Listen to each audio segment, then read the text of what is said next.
The beginning of our process happened during March and April when Governor Snyder held 2 strategic statewide working conferences on the economy and on education. Now it's up to us to pick up where those 2 conferences left off. Today, together, we are going to put some flesh on the bones of some of the big goals that came out of Governor Snyder's conferences. We're going to be concentrating just on our 10-county region, not the whole state.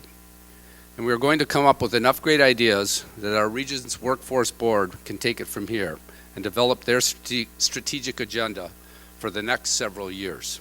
We also recognize today that talent is really the key economic driver. And so we cannot separate economic development line of thought from talent development needs. This skills gap is really hard to quantify, and sometimes it's even difficult to nail down in terms of specifics, but there's no question that many employers are having a hard time finding the kind of talent they need and want. Doing a talent summit and having the leadership of the Northwestern part of Michigan is just fabulous. I view this as critically important to Michigan's future. This is one of my top priorities, and why do I say that? The United States does not do a good job of matching the supply and demand of talent. We haven't for decades. And the way I view it, the communities, the jurisdictions, the states that figure out how to do this the best are going to have a competitive advantage. Talent is attraction, development, and retention, and it's a lifelong issue. But we started out and talked about, well, we have pre-K, then we have K-12, then we have community colleges, then we have universities, then we have workforce development. And it's as though they sit there in isolation, and they can't. What we have done is we have kind of condensed and compiled all the pages and pages and pages of input that came from the governor's summits. And we have derived from that 4 goals.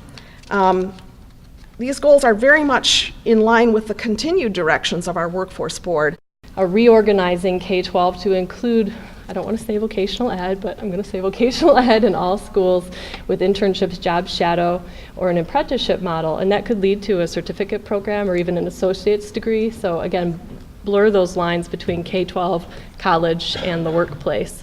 In order to improve foundational skills, students of any age have to experience it, their learning has to be relevant, and it has to start early. So just keep those 3 ideas in your mind because that's the focus of all of these strategies that we came up with. A lot of ideas centered around work-based learning. There are a lot of things that are happening all over the region, from businesses and economic development agencies and all sorts of strategies and resources that are out there that only they know about.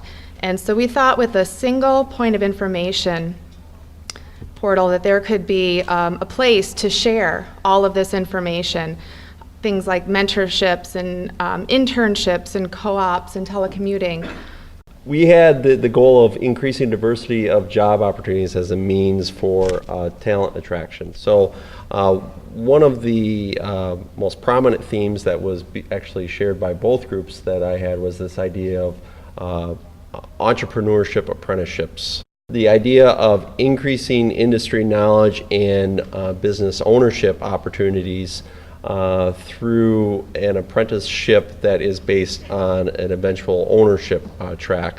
Your interest, your input, and your commitment have been really valuable to us, and we look ahead to our strategic talent development activities for the next few years. Please be assured that today's ideas will be transformed into our workforce board's strategic agenda